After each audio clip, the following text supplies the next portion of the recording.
Urban explorers, what is the creepiest we're not alone experience you've had?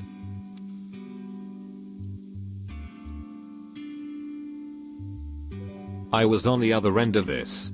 There was an abandoned nunnery on the coast behind a suburban development. A very creepy but beautiful place. I loved it because it had an entirely stone chapel. Any sound you made inside had true reverb and echo a second long almost. I brought a friend in to make some recordings in the dead of night. As we're leaving, a group of laughing neighborhood kids came in on us crouched in the dark over a bunch of electronics. They ran faster than I've seen anyone run before. My friends and I were exploring an abandoned restaurant in this beach town one winter night. We snuck in through a broken window on the shore side to avoid being spotted by any cars driving by. Overall, inside it was your typical abandoned restaurant, but was still really cool to check out. There was a long bar, tables tossed about, etc. We walked downstairs into a wine cellar and started walking through the labyrinth of hallways. The basement was deceptively larger than we would have expected for a beachside restaurant. Anyway, we wander into this room off one of the hallways and shine our flashlight in the corner, and we see an unmade bed cot with all of the trappings of someone currently living there, a safety raise next to the mirror, random other belongings. Our stomachs immediately dropped as we realized we were currently in someone's living quarters, and promptly noped the frick out of there. To this day we still don't know if the person was hiding in the basement with us, waiting for us to leave, or if we stumbled on it while they were out and about. Either way, we couldn't shake the feeling of being watched by someone from the shadows of that basement. So there's a moderately well-known abandoned mental hospital close to my town. A few months back a few friends and I went to explore a bit. Not a rare thing for people here. We found this setup of a few folding chairs and a couple of old mattresses with blankets and whatever else you'd imagine on them. We chilled there for about 10 minutes and then went on with our adventure upwards. Pretty uneventful from then on. A few really cool graffiti murals. Awesome view from the roof. When we were coming back down we passed through the room and all the chairs were folded up and neatly stacked against the wall and the beds were made. Or at least as close to that as it could have been. Whoever did it would have most likely known that we were there and waited for us to leave to do all of that, as it was only a time frame of about 45 minutes. No threats or anything, just an eerie feeling of being watching in an abandoned mental hospital. Edit, Kings Park Psychiatric Center. I replied to like 4 of y'all and got about 20 others asking LMAO. So I take a lot of time lapses of nature and stuff. One clear night I decided to drive out to the middle of nowhere to get a time lapse of the stars. I found a lake that seemed like a cool spot to shoot and set up. About 20 minutes in I hear a noise and look up to see a light above me. Sure enough, a drone is right above me just hovering. It freaked me out, so I booked it out of there. I later learned I was trespassing on government property. So there's this building in my city that has been abandoned for over a decade. The building itself covers over 40 acres, so it's pretty well known by explorers that if the cops come they won't search for you inside but wait for you to come out. The second time I went to explore this building we were looking for a way inside. Keep in mind this is taking place early in the morning, maybe 3 AM. We come across this section of the building that was a large outdoor amphitheater. We walked down to the center and went up to the boarded up windows. And ever so faintly on the other side of the wood you could hear someone talking to themselves. We got the frick out of there. I explored part of an old Nike or Atlas missile site one night with a few friends. As we were leaving, someone started shining a laser pointer at us from the woods. Somehow, we couldn't actually see where they were, even though that's usually pretty easy to do with laser pointers. I still wonder if it was just a laser pointer and not a laser sight instead. Rural experience. A graveyard behind my high school in the middle of cornfields was a go-to driving around spot because we had nothing else to do as teenagers. Early on in the school year a lady parked her car in the back of the cemetery and walked into the cornfield and shot herself in the head. The graveyard is super old and on a gravel side road, so no one noticed for like a week. kids who were running cross country smelled something rancid and reported it. Once it was investigated, the truth came out. It was weird. She wasn't even from my area. She drove around 2 hours here and had no relation to anything around the area. No note was left. It was really bizarre. Anyways, we were driving around months later telling the story to some younger students, really trying to freak them out. But when we turned the corner to pull in the graveyard, a random car was parked in the back of the yard. We slowly rolled up on it while all of us were losing our minds, only to see a topless woman sit up from the back seat followed by a topless man. Awkward. But that was the tightest my bed had been clinched up to that point of life. I spent 2004 to 2009 living in a dilapidated warehouse that had a space over it converted into an apartment. In exploring the warehouse beneath it before moving in, a buddy of mine and I were discussing how the place smelled and was haunted. In making jokes about it, we started laughing when something shattered on the wall near us.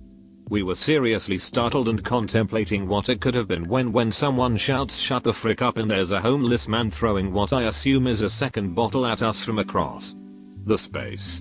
In a non-threatening way, I calmly state, "Are you sure you should be in here?" He waves something at me and yells at me to call the police if I don't like it. I decided to climb a tree with a friend in the middle of a large college campus at 2 AM. Sat up there chatting a while. Then a car pulled up and parked nearly right below us. We go silent. One guy gets out. Driver stays put with the engine running. 5 minutes pass. A whistle comes from behind a nearby building. And one is returned from the guy below us. A few minutes later someone walks up. There's a short exchange. We can hear and see everything.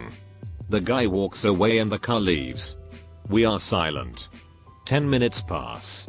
We hand gestured and decide it's go time. We dropped out of the tree and ran. Technically those guys should have felt not alone. But instead we did for weeks. We were so sure we had been spotted. There was a decommissioned naval base in the town I grew up in. We used to sneak into the old barracks, and one time I turned a corner into the hallway and found a lead cigarette on the ground. There was nobody around from what I could see or hear. We noped the frick out pretty shortly after that. This was back in summer 2012. Every morning my mum used to take me and my brother to our grandparents. While she went to work, my grandparents lived in a really isolated rural zone. Near my grandparents' house there was a huge abandoned factory. And I've always wanted to go to see what was in there. So I begged my uncle, he lived at my grandparents' house, to explore that building. He said yes. So we went to the building and searched for an opening to get inside. Once inside, we started to look around the place. And obviously found nothing except old machines and stuff like that. When we was about to leave, we heard noises coming from upstairs. And then steps. We saw a shadow coming towards us. So we got the feck out of there running. A few days later, I was at my grandparents' house with all my cousins. Suddenly, the neighbors rang our doorbell and told us that there was someone breaking into our back garden. My uncle went out to check while one of my cousins called 112, local police number. Soon after the call, my uncle came back inside, and he told us that he saw that guy that had broke in, running towards the old abandoned building. I never discovered if the guy in the building and the other in the garden were the same person. Pretty fricked up story. My friends and I explored an abandoned psych hospital in Suffolk County, Long Island. After checking out the building with the cafeteria and bowling alley, we decided to leave by exiting through the patient room window that we entered in. I realized I had left my flashlight back in an adjacent patient room. So I told my friends that I would quickly grab it. When I went to the other patient room to retrieve it, I noticed that the door was closed and a light flicker was occurring on the other side of it. I noped out of there so fast. Oh, another good one. I was exploring an abandoned rehab near my house with two of my friends and it had just freshly snowed. Literally while we were exploring, I was approaching one building there when I looked down and saw a very large set of obviously men's footprints in the snow. Heading into the building. We continued anyway. We always went prepared to defend ourselves, BC you really never know, and we opened the door. To a completely silent, empty building. There was a staircase to a tiny loft and we went up. Only to find that someone had cut a makeshift door in the wall and was presumably hanging out in the attic. We opened that door too. And there was still no one. We never saw anyone, but I haven't been back since. It creeped me out far too much. Not urban, but rural. Went out for a hike with a buddy of mine. It was pretty late, maybe 2 AM or so. We were just shooting the poop, having a smoke on his property. We walk maybe a mile on his trail and we both just start getting this feeling like we are being watched. We just assume it's just us being high and anxious. We walk maybe another 2 minutes. I turn around and point my phone behind us and just see 2 eyes staring back in the darkness. I am from a rural area and I know that seeing eyes shine isn't that spooky, but I am talking about small raccoon or cat eyes. These eyes are massive. Unblinking and staring straight at us. I feel my skin crawl just thinking about it. I start to freak out and tell him to take a look. He starts to freak out too. He thinks it's a mountain lion. And we shouldn't put our back to it. So we begin this super roundabout way of looping back and heading to his house. The entire way we walk, one person facing forward and the other walking backwards. It took us maybe an hour, and by the time we got back to his house I was shaking from adrenaline and anxiety. But we got back safe. Later that week I heard a mountain lion for the first time in my life. And let me tell you, it's freaking terrifying. We had finally worked up the courage to explore this super scary looking dilapidated house. It was boarded up really solid. Nobody was getting in and out without a ton of work prying off boards. We searched exhaustively. The easier way in was to just make the damaged drywall on the back wall a little more damage to widen the hole. As soon as we stepped in, there was something vaguely human shaped at the top of the stairs we both saw. We bolted in terror. Of course. Me and my friend were only 9 at the time. Was probably just some homeless dude better at finding entrances than us. As an adult now I really want to go urban exploring in the next subway's abandoned stations. But I need to meet someone familiar with all the new post 911 security poop because I'm paranoid about it.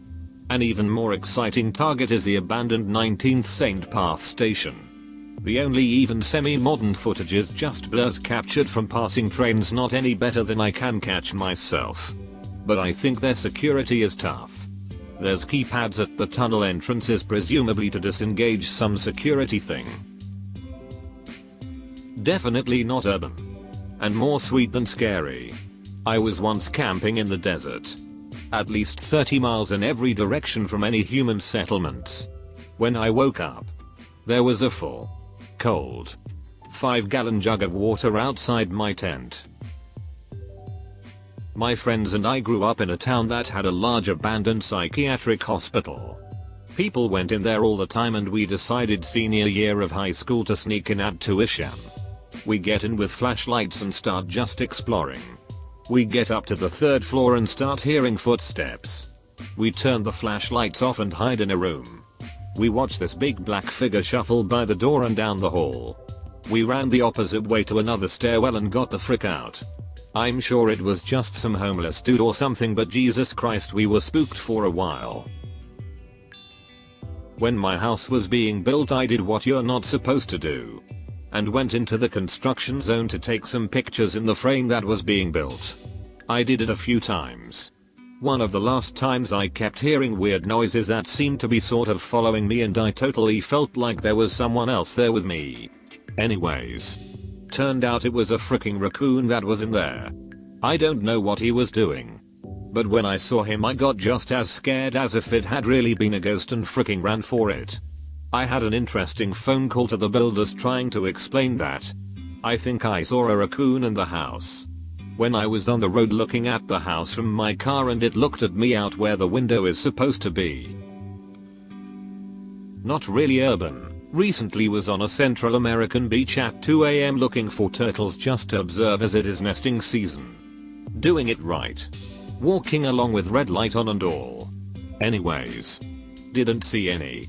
We had known turtle poaching and drug smuggling on these beaches was common. But until someone pulled up with their lights off blocking the road out.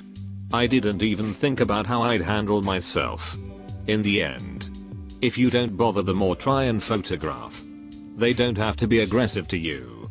But still feels awful to walk by them knowing we're so drastically opposed and so far away from law enforcement or hospitals. Hi there.